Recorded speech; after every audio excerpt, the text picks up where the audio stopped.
মধ্যপ্রাচ্যের আকাশে এখন ধোঁয়া আর আগুনের গন্ধ। মিসাইলের শব্দ থামছে না। আমেরিকা আর ইসরায়েল কাঁধে কাঁধ মিলিয়ে ইরানের বুকে একের পর এক আঘাত হানছে। তেহরানের আকাশে চলছে যুদ্ধ বিমানের ধোঁয়া, মাটিতে পড়ছে বোমার ছাই।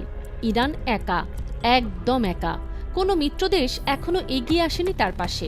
খামেনি দাঁতে দাঁত চেপে লড়ছেন, কিন্তু কতক্ষণ একা টিকে থাকবেন সেটা কেউ জানে না।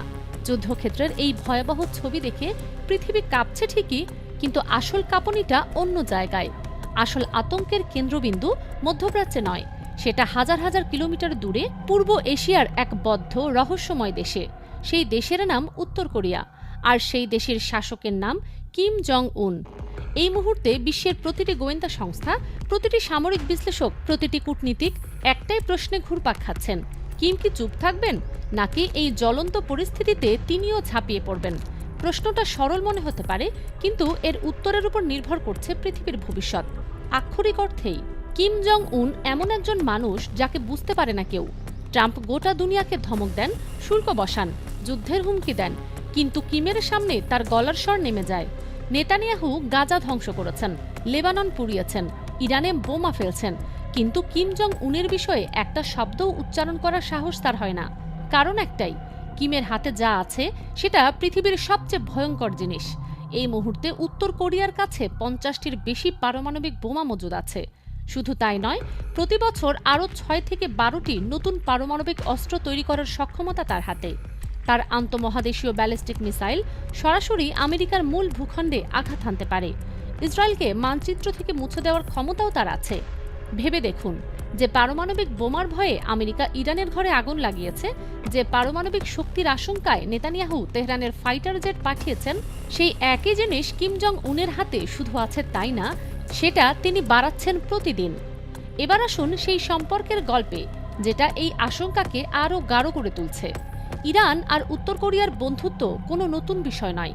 এই সম্পর্কের শেকড় 4 দশক পুরনো। ইরান ইরাক যুদ্ধের সময় যখন পুরো পশ্চিমা বিশ্ব ইরানের বিরুদ্ধে দাঁড়িয়েছিল, তখন উত্তর কোরিয়া ছিল ইরানের পাশে।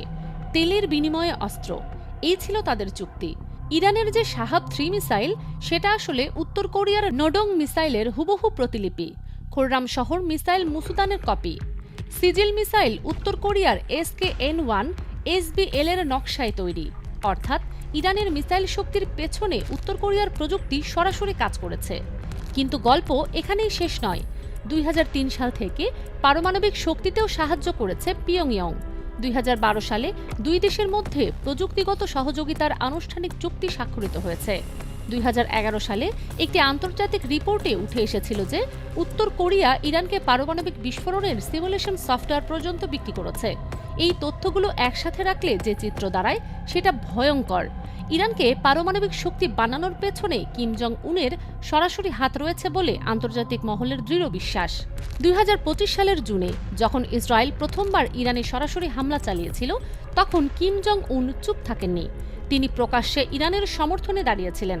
ইসরায়েলকে তিনি সরাসরি সন্ত্রাসী রাষ্ট্র বলেছিলেন।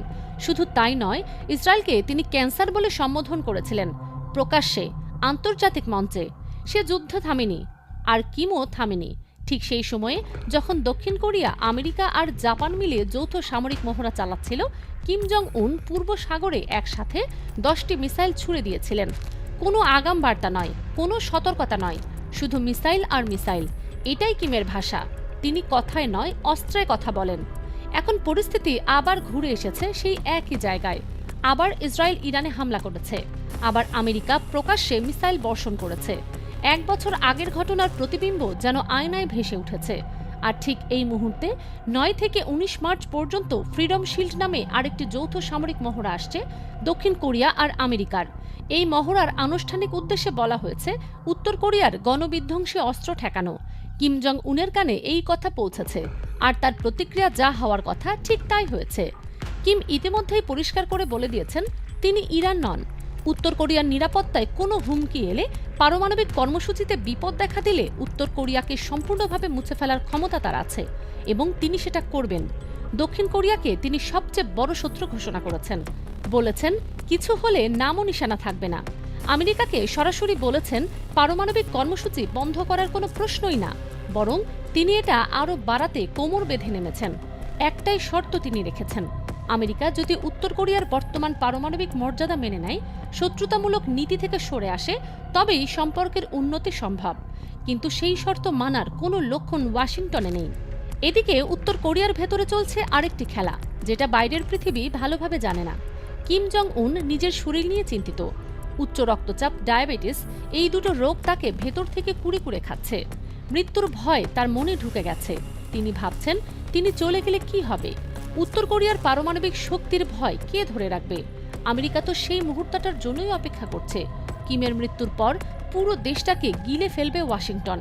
এই আতঙ্ক কিমকে তাড়া করছে দিনরাত। আর এই আতঙ্ক থেকেই তিনি একটা সিদ্ধান্ত নিয়ে ফেলেছেন। তিনি নিজের রক্তের উত্তরাধিকার তৈরি করছেন। সেই উত্তরাধিকারের নাম কিম জু এ। তার নিজের মেয়ে, বয়স মাত্র ১৩ বছর। কল্পনা করুন একবার, ১৩ বছরের একটি মেয়ের হাতে ৫০টি পারমাণবিক বোমার নিয়ন্ত্রণ। ভারতের আইনে ১৮ বছরের আগে কারো হাতে সাধারণ অস্ত্র দেওয়াই বৈধ নয়। কিন্তু কিম জং উন নিজের কিশোরী মেয়েকে পৃথিবীর সবচেয়ে ভয়ঙ্কর অস্ত্রভাণ্ডারের দায়িত্ব তুলে দেওয়ার প্রস্তুতি নিচ্ছেন পুরো দমে।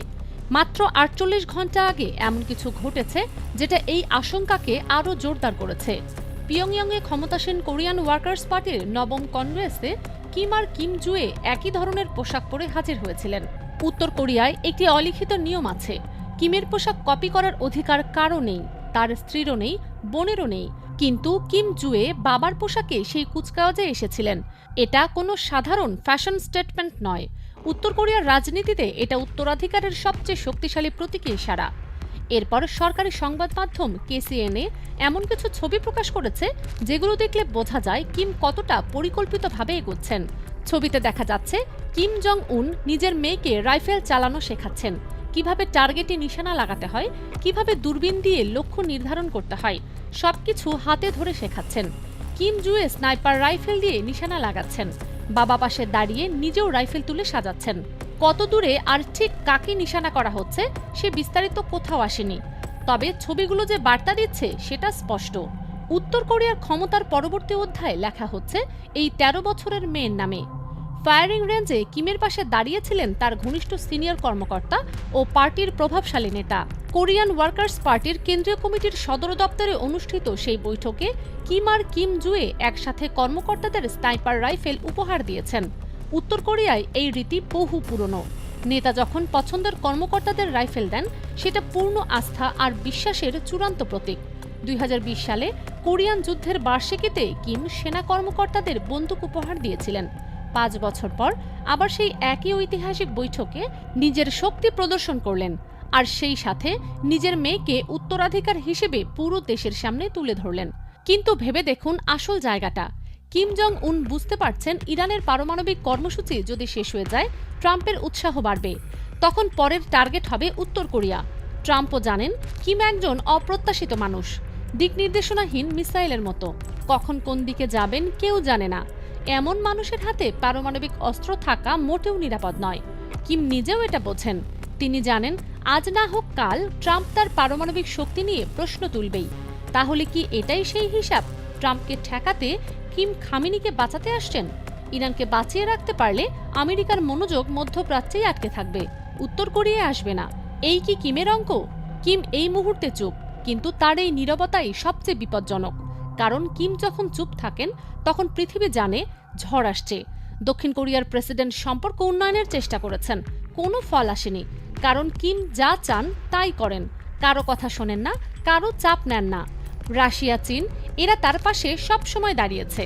এখন যদি এই তিন শক্তি, রাশিয়া, চীন আর উত্তর কোরিয়া, ইরানের পেছনে এসে দাঁড়ায়, তাহলে যে ছবি তৈরি হবে সেটা তৃতীয় বিশ্বযুদ্ধের খসড়ার চেয়ে কম কিছু নয়।